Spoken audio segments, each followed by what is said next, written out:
All right, we got a headline update with White Feather and Panda. What do we got here? It's the 18th, going to be the 19th. Is the apocalypse tomorrow? Wait a minute. Did we say the apocalypse like 19th or 21st?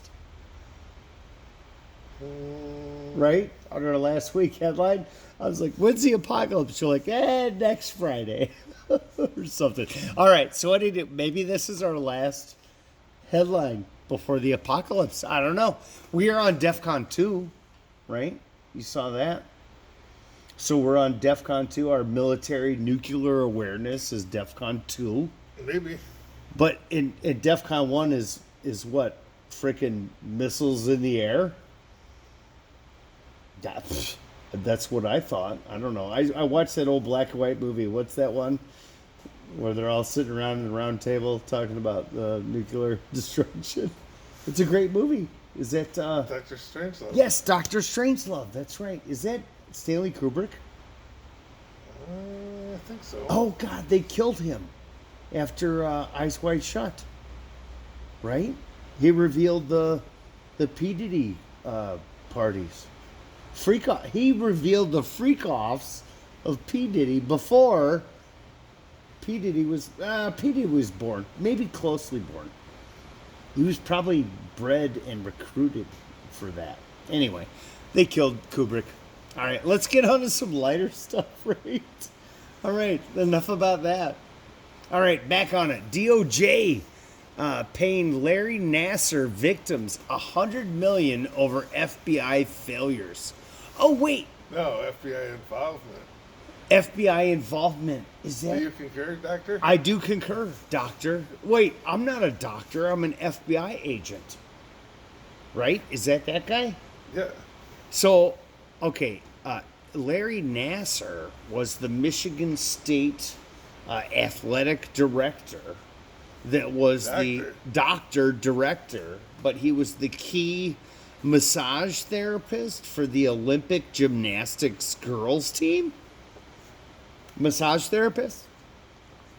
Just doctor in general.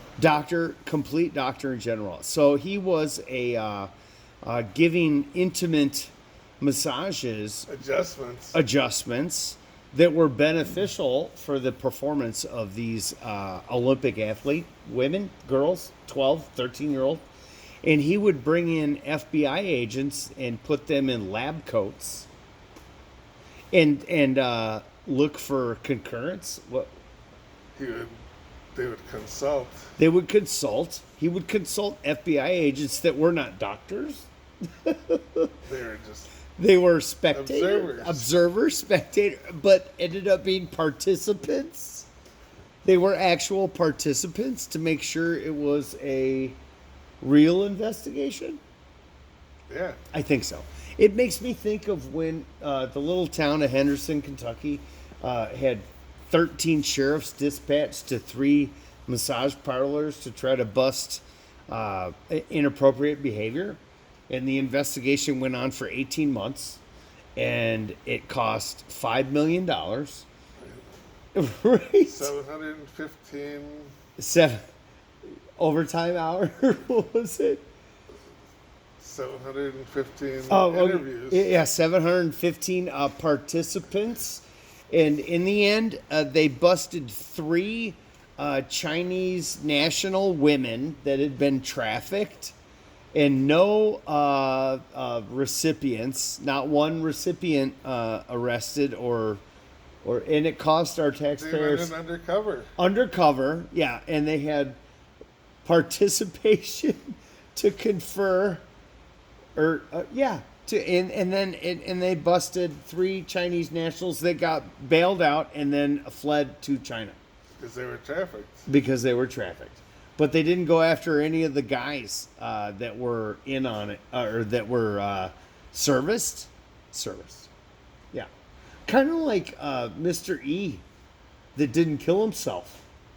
Like they got him and the other, but none of the recipients of the bad behavior were ever found out.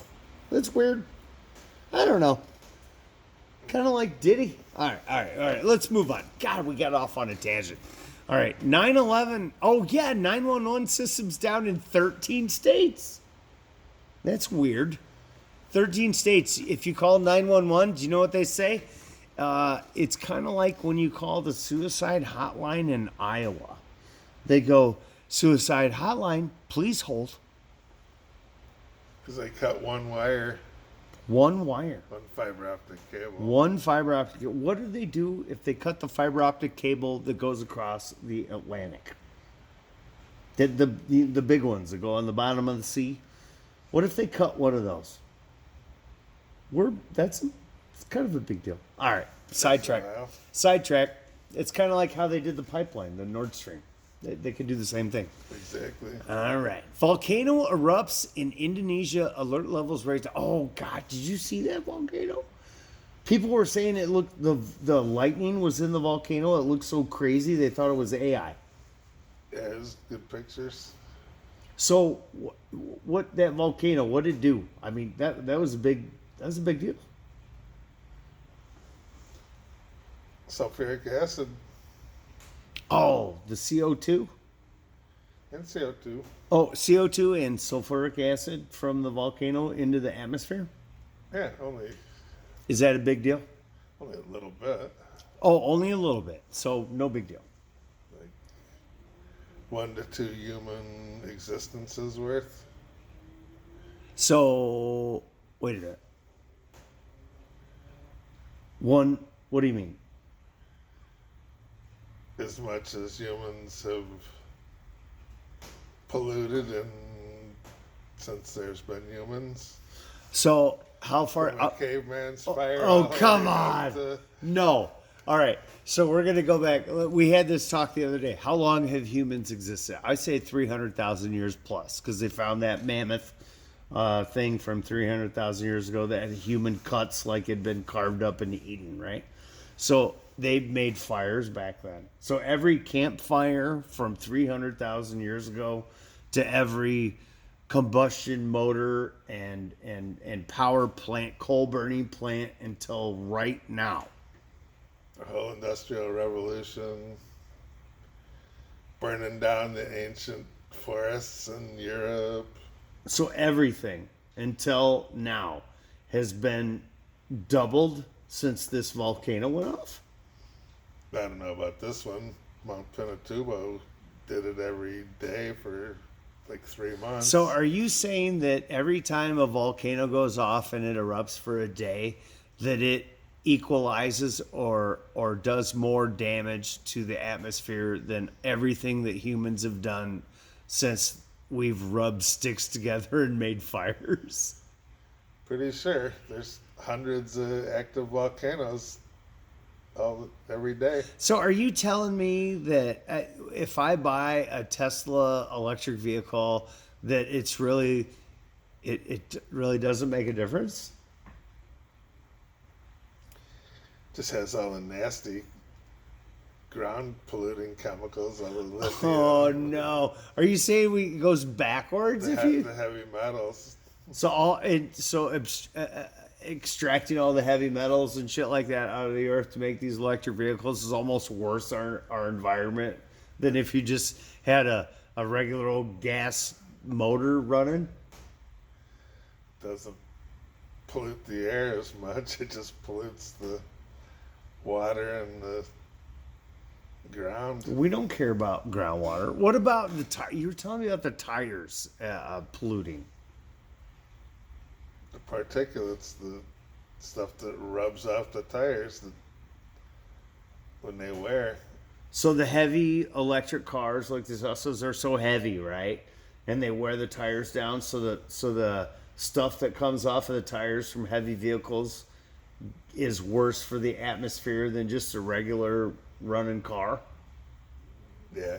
Oh Jesus! So are you telling me we've been lied to by the government? That a gasoline powered car Yeah. puts more pollution into the air from the windshield wiper fluid than it does from the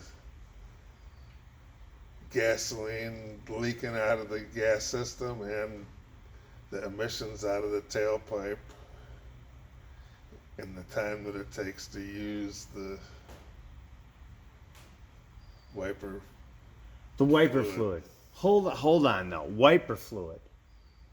Wiper fluid. That's why The wiper fluid is worse for the environment than the exhaust that comes out of the car. yep. Hold on. You told me last week that the worst thing for the environment was the blinker fluid. And you said, thank God women drive because they never use their blinker, right? So the women drivers are saving us from the worst environmental catastrophe of blinker fluid because they never use their blinker. I think so. Okay, cool. We settled that. And did you know why Helen Keller was such a bad driver? Why? Because she was a woman. I'm just saying. All right, on to the next one. Joe Biden suggests that his uncle was eaten by cannibals after his plane was shot down over Papua New Guinea during World War II. His plane engine failed, according to the official record, but was his body never found? Wait, was his uncle or like Jill's uncle or his previous wife's uncle? His uncle. His uncle. So his blood. And what was his uncle's name? I bet he had oh God, hold on. You know how all these rich, weird people have weird names, right? So his uncle's name was Ambrose J. Finnegan. Are you kidding me? Ambrose J. Finnegan. I don't know. I just say. So he was shot down by the enemy, according to Biden. But that wasn't true. And Joe Biden, he kind of is a cannibal, allegedly, isn't he? I mean, so he would know, hey, a shitter knows a shitter. That's what I'm saying. There's a Papua New Guinea. Was that kind of the cargo cult? Do you remember about the cargo cult? Where those islanders saw us flying in World War II with planes and stuff like that. And then they started making helmets out of coconuts and thinking they were going to fly in planes and bring supplies like they did. Yeah, I think so. Yeah, it's like the aliens. It's like the Nazca lines. That's why the Nazca lines are there, because they're trying to bring back those aliens that came in earlier and gave them a bunch of cool shit. I think. I don't know. Anything else you want to cover? I think that's it. I think we're solid. All right. Well, enjoy. I do want to say this. White Feather, if Israel pushes the button and launches on Iran, what do you think might happen? It will be nuclear. Wait, did you say nuclear? Nuclear. No, wait, did you say nuclear or nuclear? How do you say it? The real way. Not like George Dubs 2 or whatever. Dub 2. Nuclear. Nuclear, not Nuclear. not nuclear. All right, over and out. Hey, we love y'all from Bug Out Island. Shout out to Suzanne. It's either gonna work or it ain't. Red Step Stacker, of course, he's over here in the thing right there. Oh, I haven't even taken a sip of this. Shout out to my West Coast sweetheart, Tiny Dancer, Ronette, otherwise known as Mama Nose. I miss you. Hopefully we can all get together this summer. We're still trying to work it out, but stay safe, everybody, and we love you all.